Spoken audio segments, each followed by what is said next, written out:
청년들과 함께하는 최신 정보수다 청정수 시간입니다.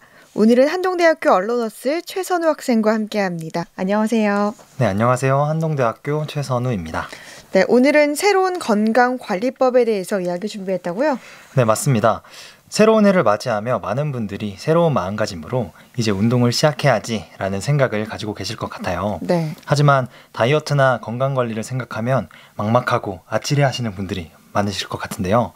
오늘 준비한 새로운 건강관리법은 이런 괴로운 고민을 해결해 줄 수 있을 것 같습니다. 네, 이 헬시플레저라는 건강관리법을 소개한다고요? 네, 헬시플레저는 2022년 이민년 범띠해를 이끌 10대 트렌드로 제시되었는데요. 네. 특히 이 헬시플레저는 MZ세대에게 큰 주목을 받고 있습니다. 그래서 저는 오늘 헬시플레저가 무엇인지, 그리고 청년들이 헬시플레저를 어떻게 실천하고 있는지, 마지막으로 실제 저와 제 주변 경험을 통해서 헬시플레저에 대해서 자세히 설명을 해드리도록 하겠습니다. 네, 그럼 이 헬시플레저라는 말이 조금 낯선데 무슨 의미입니까? 헬시플레저는 건강을 뜻하는 헬시와 즐거움을 뜻하는 플레저의 합성어입니다. 네. 건강관리가 즐거워진다는 의미죠.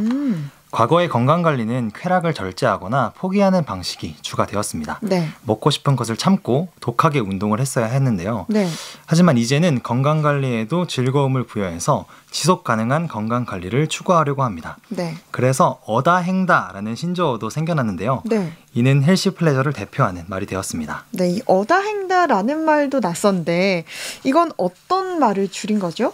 네, 어다행다는 어차피 다이어트 할 거 행복하게 다이어트 하자의 줄임말입니다. 네. 행복한 다이어트, 즉 헬시플레저랑 같은 의미라고 볼 수 있죠. 네. 청년들은 이제 더 이상 괴로운 건강관리, 괴로운 다이어트는 하지 않으려고 합니다. 네. 이에 따라서 건강을 관리하는 것의 중요성이 치료의 개념에서 예방의 개념으로 이동하는 추세를 보이고 있습니다. 네.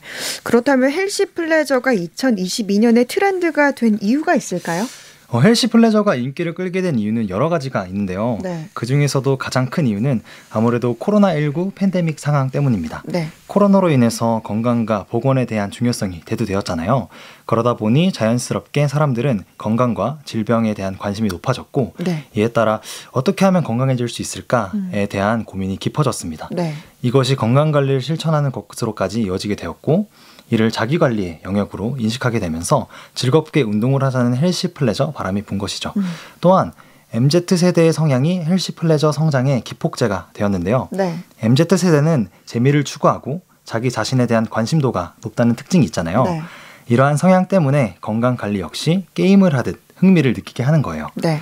그리고 목표를 달성했을 때 적절한 보상과 성취감을 얻음으로써 지속 가능한 건강관리를 실천하는 것이죠. 네. 예를 들면 걸음 횟수만큼 물건 등을 구입할 수 있는 포인트가 지급되는 헬스 앱을 사용하거나 주변 지인들과 게임 형태로 운동을 할 수 있도록 운동에 즐거움을 부여하는 등의 활동이 있습니다. 네.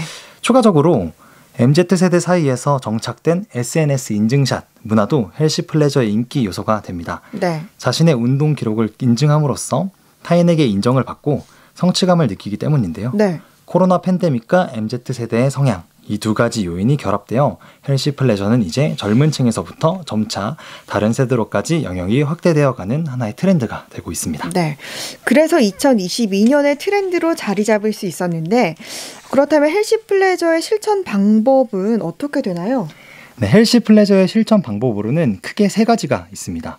첫 번째 실천 방법은 바로 식단 관리인데요. 네. 예전에 식단 관리는 다이어트를 위한 관리가 주된 목적이었잖아요. 그래서 한 가지 음식만을 먹는 원푸드 다이어트나 간헐적 단식과 같이 음식의 종류를 정하거나 아예 금식을 하는 방법으로 네. 다이어트 식단을 조절했습니다. 네. 아니면 운동과 함께 닭가슴살이나 고구마, 프로틴 영양 보조제 등 맛없는 음식들을 억지로 먹으면서 식단 관리를 했었는데요. 네. 누구나 한 번쯤은 이런 식단 관리를 해본 경험이 있을 것 같아요. 네. 듣다 보니까 저도 비슷한 경험이 있네요. 네, 저도 그런데요. 식단 관리의 경험과 함께 건강 관리의 실패, 다이어트의 실패의 경험도 누구나 한 번쯤은 있을 것 같아요. 맞습니다. 왜냐하면 이렇게 괴로운 식단 관리는 작심삼일이 되어서 운동 습관이나 다이어트를 오래 유지하기 어렵기 때문입니다. 네. 오늘날 식단 관리는 이렇게 하기 싫은 일을 억지로 해내야 하는 괴로운 식단 관리에서 벗어났습니다. 헬시플레저에서의 식단 관리는 참고 절제하는 방식으로 이루어지지 않고요. 네. 맛과 칼로리를 모두 잡은 식단이 등장해서 이렇게 할 수 있습니다. 네.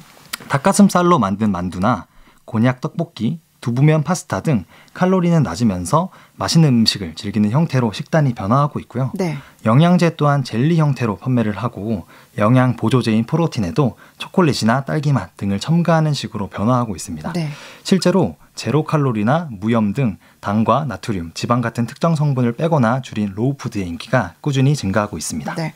이렇게 먹고 싶은 음식을 맛있게 먹으면서 하는 건강관리나 다이어트는 충분히 할 수 있을 것 같고 또 하고 싶기도 한데 헬시 플레저의 두 번째 실천 방법은 어떤 게 있습니까? 네, 헬시 플레저 그 두 번째 실천 방법은 바로 피로 관리입니다. 요즘 청년 세대의 건강 관리에서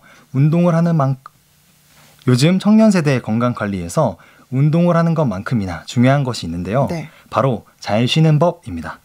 바쁜 현대 사회에서 나에게 온전히 집중하고 오롯이 쉴 수 있는 시간은 매우 한정적인데요. 네. 그래서 오늘날 청년들은 쉬는 시간을 잘 활용해서 양질의 쉼을 추구하는 것을 무척이나 중요하게 생각합니다. 네. 한 가지 예로 최근 베개에 대한 구매 수요가 눈에 띄게 증가하고 있는데요. 네. 이는 완벽한 숙면을 위해 도움이 되는 아이템이 필요하기 때문입니다. 네. 그래서 자기의 잠의 질을 높일 수 있게 꼭 맞는 베개를 찾아다니는 베개 유목민이 생겨나고 있습니다. 네. 더불어서 수면 산업과 건강관리 디바이스 산업이 성장하고 있는데요. 네. 스마트워치 등을 이용해서 자신의 수면 패턴을 관리하고 헬스케어 제품을 활용해서 나의 체질과 컨디션에 맞게 운동을 하는 청년들이 많아지고 있습니다. 네. 이 푹 쉬고 좋은 잠을 자는 것, 이제 피로 관리도 운동만큼이나 중요해졌는데요. 생각해보면 저도 일을 다 끝내고 푹 쉬는 게 기쁨이 될 때가 많습니다. 네. 헬시 플레저 실천 방법의 마지막은 어떤 겁니까? 네, 헬시 플레저의 마지막은 바로 멘탈 관리입니다. 신체 건강만큼 정신 건강도 아주 중요한 요소인데요. 네. 코로나 팬데믹으로 인해 많은 어려움이 있었고 지금도 지속되는 부분이 많잖아요. 네. 어려운 상황에서도 행복을 위해 자신의 정신 건강에 신경을 쓰는 모습들이 많이 보여지고 있는데요. 네. 특히 MZ세대의 70.9%는 스트레스 관리가 필요하다고 답할 정도로 정신 건강이 건강 관리에 큰 비중을 차지합니다. 네. 그러나 앞에서 말한 것처럼 바쁜 현대인들에게는 진지한 상담이나 진료의 시간은 어려운 것이 현실인데요. 네. 그래서 짧고 재미있게 힐링을 얻을 수 있는 방법이 인기입니다. 네. 그 중에 하나가 바로 명상입니다. 나 자신을 돌아볼 수 있고 정신의 건강을 찾을 수 있는 명상은 이제 휴대폰 어플리케이션으로도 쉽게 즐길 수 있는데요. 네. 그러다 보니 2021년 1분기에 명상 앱 다운로드 수는 752만 건이 확인되었습니다. 네. 이는 2020년 4분기의 다운로드 수인 634만 건보다 100만 건 이상 증가하는 수치입니다. 네. 또한 최근에는 심리 테스트나 타로 카드 점 등을 이용해서 나의 심리 상태를 진단하고 위안을 받기도 합니다. 이 밖에도 타오르는 불이나 흐르는 물을 가만히 보고 있는 불멍, 물멍 등을 통해서 생각과 고민을 비우고 정신 건강을 챙기는 것도 헬시 플레저의 실천 방법이 됩니다. 네. 그럼 선우 학생도 헬시 플레저의 경험이 있나요? 네, 저를 포함한 주변의 친구들도 헬시 플레저의 경험이 많이 있습니다. 네. 우선 저는 운동을 위해서 먹는 영양 보조제인 프로틴을 초코맛으로 먹고 있는데요. 네. 이 밖에도 딸기맛, 쿠키앤크림 맛, 바닐라 맛 등 정말 다양한 맛으로 영양 보조제 맛을 선택할 수 있어서 최근에는 프로틴으로 만든 음료 레시피가 나오는 것도 확인할 수 있었습니다. 네. 또한 다이어트 중 탄수화물에다가 열량도 높은 쌀밥을 먹는다는 것은 상상도 못하는 일이잖아요. 네. 그러나 다이어트를 하는 제 친구는 밥이랑 맛과 식감이 비슷하지만 열량은 훨씬 적은 곤약밥을 먹으면서 식단 관리를 하고 있습니다. 네. 맛있게 그리고 먹고 싶은 것을 먹으면서 건강 관리를 하는 헬시 플레저의 좋은 예시가 되는 것 같습니다. 네. 식단 관리 이외에도 헬시 플레저 실천 경험이 있다고요? 네, 저는 잘 쉬는 것, 특히 잘 자는 것에 매우 신경을 쓰고 있는데요. 네. 우선 저는 최소 6시간에서 8시간은 자야겠다는 생각을 가지고 잠을 가지려고 합니다. 네. 이렇게 잘 자고 푹 쉬어야 하루를 활기차게 살아가는 힘이 생기더라고요. 네. 그리고 제 침대 위에는 각각 크기와 푹신함이 다른 4개의 베개가 있습니다. 네. 그래서 그날의 상황에 맞게 베개의 질감을 바꾸기도 하고 또 베개의 높낮이를 조절해서 잠을 청하고 있습니다. 네. 저도 베개 유목민이라고 부를 수 있겠네요. 그리고 이제 설날이 지나고 나면 세뱃돈으로 스마트워치를 사서 네. 건강 관리에 대해서 조금 신경을 써보고자 생각을 하고 있고요. 마지막으로 정신 건강을 위해서 짧은 심리 테스트도 인기라고 했잖아요. 저도 각종 웹사이트에서 실시되는 심리 테스트를 통해서 재미와 동시에 위안을 얻기도 하고 조용한 음악을 들으면서 생각을 비우는 명상이나 멍 때리기를 가끔씩 하고는 합니다. 건강관리의 기쁨이 멀리 있지 않았네요. 네, 오늘 청년들과 함께하는 최신 정보수다 청정수. 오늘은 청년들의 건강관리법 헬시 플레저를 주제로 이야기 나눴습니다. 한동대학교 최선우 학생이었습니다. 고맙습니다. 네, 감사합니다.